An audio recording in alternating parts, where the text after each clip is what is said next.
Non, mais en fait, il y a une différence. C'est que hier, les candidats qui ont été battus, eux, c'est tout sauf Le Pen. Et ils veulent, comme Valérie Pécresse, qui rêve probablement d'être ministre de Macron. Donc eux, c'est tout sauf Le Pen. Et les Français dans la rue, c'est tout sauf Macron. Non, moi, je préfère être du côté des Français dans la rue. Non, il y a des Français dans la rue. Il y a eu, vous avez vu, il y a même eu à Rennes, il y a eu des gens qui ont dit voilà, les Français dans les urnes, qu'on subit durement la politique d'Emmanuel Macron. Et moi, en fait, au second tour, on nous dit mais où sont vos réserves de voix? Mais en fait, nos réserves de voix, c'est chez tous ceux qui ont voté contre Emmanuel Macron. C'est les 70% de Français qui ont voté contre Emmanuel Macron. C'est les jeunes, c'est les jeunes qui ont subi la baisse des APL, c'est les jeunes qui sont exposés à l'insécurité, qui est aussi le bilan de la politique de Macron. La clé de voûte de cette élection, on le sait, c'est Jean-Luc Mélenchon à 22-21%. Et Jean-Luc Mélenchon, hier, n'a pas appelé à voter pour Emmanuel Macron, mais il a appelé à voter contre Marine Le Pen. Donc, il a quand même un réservoir de voix incroyable. Là, c'est Jean-Luc Mélenchon qui va faire le président. Non, je pense pas. Jordan, non, parce que je pense que les candidats ne sont pas propriétaires de leurs électeurs. C'est pas Valérie Pécresse. Et je pense qu'il y a beaucoup d'électeurs de Jean-Luc Mélenchon qui ne voteront pas Emmanuel Macron. Oui, mais ce sont les électeurs de Jean-Luc Mélenchon qui vont faire le prochain président. En train de dire. Oui, et puis tous les abstentionnistes, parce que la participation va probablement augmenter, mais c'est vrai qu'une partie du vote des électeurs de Jean-Luc Mélenchon va avoir une influence sur le scrutin. Mais moi, je pense qu'il y a beaucoup d'électeurs de Jean-Luc Mélenchon qui voteront pour nous, parce que beaucoup ne veulent pas la retraite à 65 ans. Ils ont été horrifiés de voir qu'on a suspendu 15 000 soignants sans salaire, qu'on a imposé le pass sanitaire. Que Macron a totalement balayé les gilets jaunes, le référendum d'initiative citoyenne que nous on a dans le projet. Il y a énormément de gilets jaunes qui votent Jean-Luc Mélenchon. Jordan Bardella. Aujourd'hui, on le voit tout sauf Le Pen, parce que c'est vrai que Marine Le Pen, on le voit, et des gens ont peur de voir Marine Le Pen au pouvoir. Qu'est-ce que vous pourriez leur dire? C'est vrai, Laurent, il y en a qui me disent. Alors moi j'ai eu plein d'appels hier, je le dis, voilà. Plein d'appels hier. Cyril, toi maintenant qui te la raconte en politique, il se passerait quoi si Marine Le Pen était présidente? C'est la question que tout le monde me pose. Il se passerait quoi? Rien. Qu'est-ce que j'en sais moi? Dites-moi vous alors. D'abord les. D'abord les. D'abord, les taxes sur l'énergie vont baisser. Ça, c'est une des premières mesures qu'on va prendre. Sur le carburant, sur l'électricité, le gaz, le fioul, on va baisser les taxes. Il y a plein de gens qui m'appellent et qui me disent qu'est-ce qui se passerait si Marine Le Pen était présidente. Et il y en a beaucoup qui flippent. Qu'est-ce que vous avez à leur dire? Je veux leur dire que Emmanuel Macron, pendant 5 ans, a vraiment... parce que j'aurais toujours Mokhtar. Mais a divisé les Français. Non, mais je vous le dis, parce que moi, je dis Mokhtar est toujours avec moi. Mokhtar, je veux dire, Mokhtar, je le ramène toujours avec moi. Mais, vous savez qu'il ne devait pas être là. C'est vrai ou pas, Mokhtar? Je l'ai ramené avec moi, je le ramène partout. Donc, mais moi, je ne fais pas la chasse au prénom. Enfin, c'est pas. Vous avez quand même vu qu'il y avait quand même on a marqué quand même beaucoup de différences avec ce qui a pu être dit pendant la campagne. Moi, je veux dire, mes parents, ils sont pas nés ici. Mes parents, ils sont pas nés ici. Ils sont arrivés d'Italie dans les années 60. Ils ont fait un effort de travailler, de s'intégrer, d'aimer la France. Et il y a beaucoup de générations qui ont fait cet effort-là. À partir du moment où vous êtes français, vous êtes considéré comme français et sans aucune autre distinction. Et rien dans le programme qu'on a. Les Français peuvent aller lire, rien dans le projet, dans les propositions que fait Marine Le Pen, amènerait à une discrimination. Et vous savez, je vais vous dire, Marine Le Pen le raconte souvent, elle l'a raconté chez vous. Quand elle était enfant, quand elle avait 5, 6, 7 ans, 8 ans, quand elle était à l'école, la discrimination en tant que fille de Le Pen, elle l'a subie. Elle l'a subie parce que les enseignants disaient aux enfants, te mets pas à côté parce que c'est une fille Le Pen. Elle vous l'a raconté tout cela. Et jamais ne lui viendrait à l'idée de remettre en pratique une discrimination. Donc, à partir du moment où vous êtes français, vous avez une carte d'identité française, vous aimez la France, vous vous considérez comme français, mais vous êtes les bienvenus dans le combat national qu'on mène. Voilà, c'est tout. Le reste, ce sont des caricatures. Mais juste, moi, je dis, là, dans les 2 semaines qui vont séparer, aux gens qui vous appellent, machin, allez lire le programme. Vous fiez pas aux caricatures, vous fiez pas aux anathèmes. Allez lire le programme. On va pas se mentir, il y a très peu de gens qui lisent le programme. Franchement. C'est vrai, qui a lu le programme ici, les différents candidats? Non, mais qui l'a lu? Non, mais l'avoir, c'est bien. Le lire, j'ai lu, j'ai souligné. C'est bien de savoir pourquoi on vote. Non, mais c'est vrai. Alors, Laurent Fontaine, tout sauf Marine Le Pen. Alors déjà, je voudrais dire 2 choses. La première, c'est que moi, je suis pas au niveau de Jordan Bardella. Je suis très honoré d'être face au patron du Rassemblement national ce soir. Je suis un animateur de télé, je suis un citoyen engagé, et on sait que j'ai bossé avec la REM, donc je ne le cache pas, etc. C'est vrai que c'est courageux d'être là encore, Laurent, parce qu'après, il s'en prend plein la gueule sur les réseaux. Pas plein la gueule. On en parlait avec Jordan Bardella tout à l'heure. La haine en ligne ligne, dès que tu passes sur ce plateau pour défendre le président Macron, elle est inimaginable. Alors, je veux dire, nous, on a de la haine pour personne. Ouais. Et je vous jure, ni pour Emmanuel Macron, ni pour Marine Le Pen. Voilà. Mais voilà, Jean-Luc Mélenchon, on le reçoit à chaque fois. Il est marrant, il est drôle. Et je voudrais dire un truc. Même vous, je suis sûr que vous trouvez du talent, Jean-Luc Mélenchon, comme tout le monde. Je trouve que Jean-Luc Mélenchon est de tous les candidats celui qui a fait l'une des meilleures campagnes. Après Marine Le Pen, mais je trouve qu'il a fait une très très bonne campagne. Il n'y a pas de haine. Jean-Luc Mélenchon, moi aussi, malgré les désaccords avec lui. Voilà, c'est ça, malgré les désaccords. Tu vas dire ça, Jordan Bardella, parce qu'il va aller chasser un peu sur les terres des électeurs de Mélenchon. Non, je le dis parce que calmons-nous sur Mélenchon, vous avez raison. Vous faites pas 21%, c'est intelligent. Donc je vais finir. Bien sûr qu'il est intelligent. Je viens juste parce que je suis aussi le plus vieux de cette bande que vous êtes ce soir, peut-être même un des plus vieux du public, et que moi, il y a Daniel Moreau. Si ça peut te rassurer. Moi, j'ai de la mémoire. Je m'intéresse à la politique depuis très jeune. J'ai été membre d'un parti à 16 ans, donc je m'intéresse à la politique. J'ai de la mémoire, et malgré tout, l'extrême droite, ça restera l'extrême droite. Alors, bien sûr, je ne me sens pas concerné, moi. Bien sûr, à coup de petit chat et à coup de douceur et à coup de mère de la nation, elle a réussi parfaitement son boulot. Bravo à Marine Le Pen en termes de com, c'est juste génial et c'est bien fait. Sauf que l'extrême droite, ça reste l'extrême droite. Et que vous êtes le patron d'un parti aujourd'hui qui, en 72, a été créé avec Jean-Marie Le Pen et avec deux anciens Waffen SS. Je ne sais pas si les gens savent ce que c'est que des Waffen SS, Bousquet et Léon Gauthier. Mais non, il y avait M. Bidot qui était le successeur de Jean Moulin. Vous étiez chez Pascal Pro ce midi. Il vous a dit un truc très juste sur une ville de la région parisienne. Vous lui avez dit n'importe quoi. Tout le monde a pu débunker. Vous aviez tort. Il avait raison. Sur quoi ? Sur des subventions qui ont été retirées à un club de foot dans la ville de Mantes-la-Ville. Voilà. Par le maire de cette ville, qui était le seul maire Rassemblement National, parce qu'il y avait trop de Noirs et trop d'Arabes certainement dans ce club. Vous lui avez dit c'est n'importe quoi, vous montez. Moi j'ai fait comme tout le monde. On va ce que vous devriez faire souvent d'ailleurs, les amis. Je suis allé voir, c'est vrai. Vous ne connaissez pas le dos. Je suis désolé, on peut rentrer dans la. Les trucs qu'il faut se demander aussi. Moi, ce que j'ai envie de savoir, comment ça se passe sur les mairies qui sont devenus RN. La quasi 99% de nos maires ont été réélus et dès le premier tour. Ce qui veut dire que quand on fait le boulot, et je vais vous dire, on arrive même dans ces villes-là à convaincre des gens qui étaient dans l'opposition et même des gens qui nous ont combattus et qui s'aperçoivent qu'on ne mange pas de bébé le matin et qu'on est des gens parfaitement rationnels, parfaitement raisonnables. Qu'est-ce que vous répondez à Laurent Fontaine, notre pays, qui dit que c'est un parti d'extrême droite?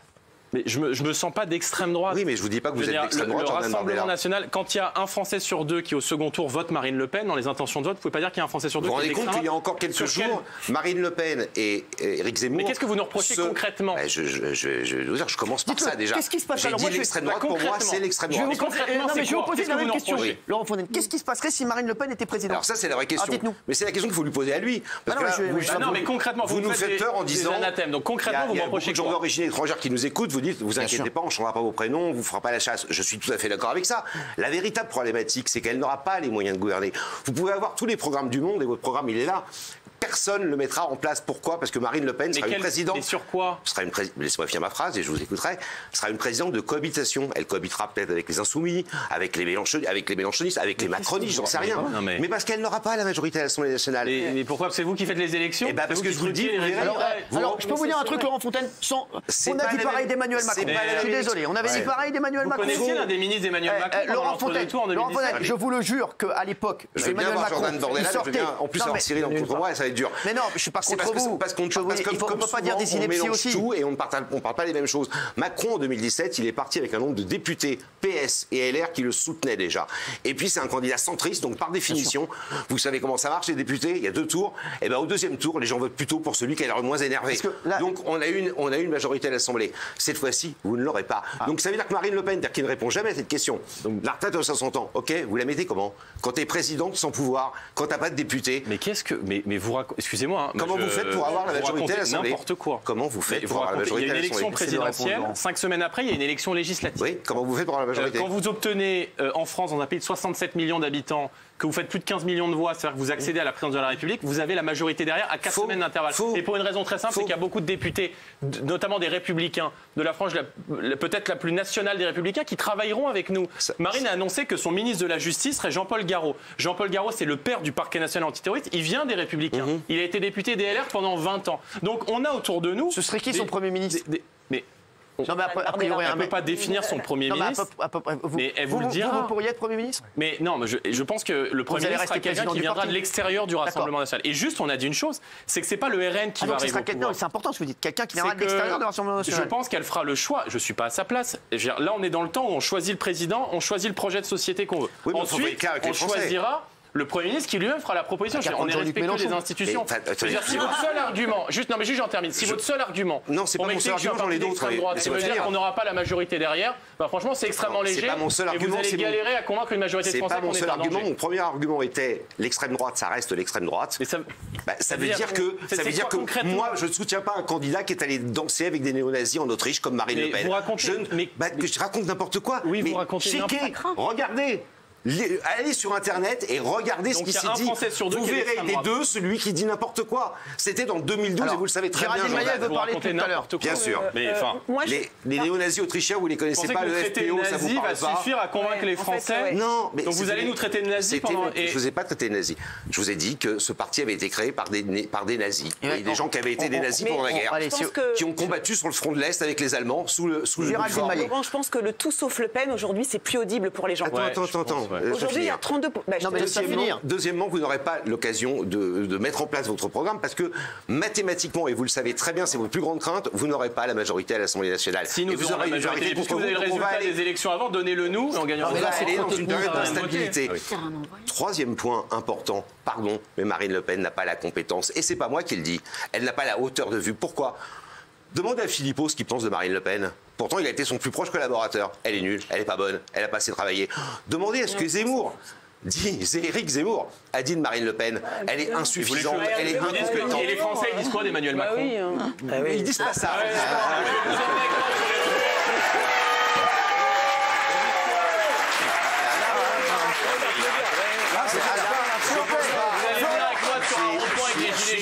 Ils disent pas qu'il est incompétent, il peut dire que c'est le candidat du capital, ils peuvent dire que c'est un mec qui... Il faudrait que tu arrêtes parce que je suis pas du tout d'accord avec toi. On est dans un débat d'idées. On est dans un débat d'idées. Et là, tu reviens 20 en arrière. Non mais attends, excuse-moi, je termine. Quand tu as dit qu'il y avait que des fachos qui étaient derrière Zemmour, c'était caricatural. J'ai jamais dit ça. J'ai dit qu'il y avait un vote facho. Non mais tu as dit au Trocadéro qu'il y avait des fachos. Là, ce que j'aimerais dire, on est dans le débat d'idées. C'est-à-dire que tu as aujourd'hui une France mais qui n'est même plus fracturée. Tu as une France déprimée. Tu as deux candidats. Tu en as un qui est Macron, que tout le monde connaît, et dont vraisemblablement une majorité des Français ne veut plus. Et puis tu as une candidate, pas deux, une candidate, qui est Marine Le Pen, et qui arrive sur le terrain, et qui n'a jamais été aussi près de franchir les portes de l'Élysée. Il faut expliquer pourquoi. Concrètement. Non mais là on n'est pas en train de faire le débat de savoir aujourd'hui pourquoi Marine Le Pen est deuxième. Ils ont besoin de comprendre aujourd'hui. Ils ont besoin de comprendre qui ils vont choisir. Alors ils sont assez grands pour le faire. Moi je suis pas de ceux qui disent qu'il faut donner son vote ou pousser les gens à voter pour l'un ou pour l'autre. Mais ce que tu dis, je trouve que c'est hors sujet. Troisième point parce que il n'y a pas que nos je laisserai Géraldine. Il y en a un qui va sabler le champagne le 24 avril. Il y en a un qui va sabler le champagne. Il est au Kremlin. Il s'appelle Vladimir Poutine. Il a déjà dit qu'il était plutôt. En réalité, si Marine Le Pen, présidente de ce pays le 24 avril, c'est une claque énorme qu'on donne. On parle de l'Ukraine et on se plaint et des massacres. Mais vous vous rendez compte pour Poutine? Génial. Emmanuel Macron, celui qui incarne, celui qui est contre moi.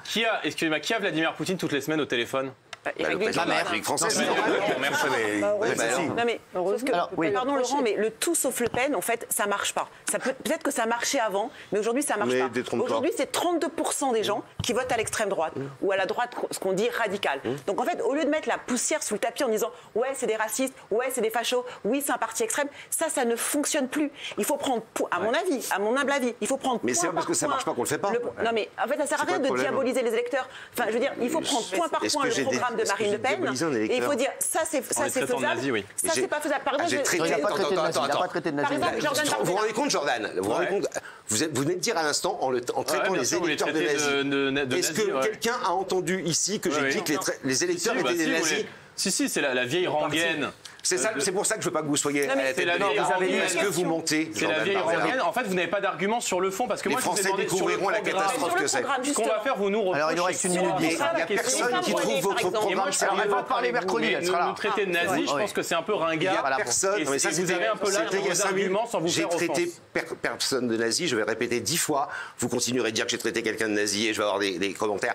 C'est insupportable, ce niveau de démocratie qui n'existe plus. On peut même plus écouter.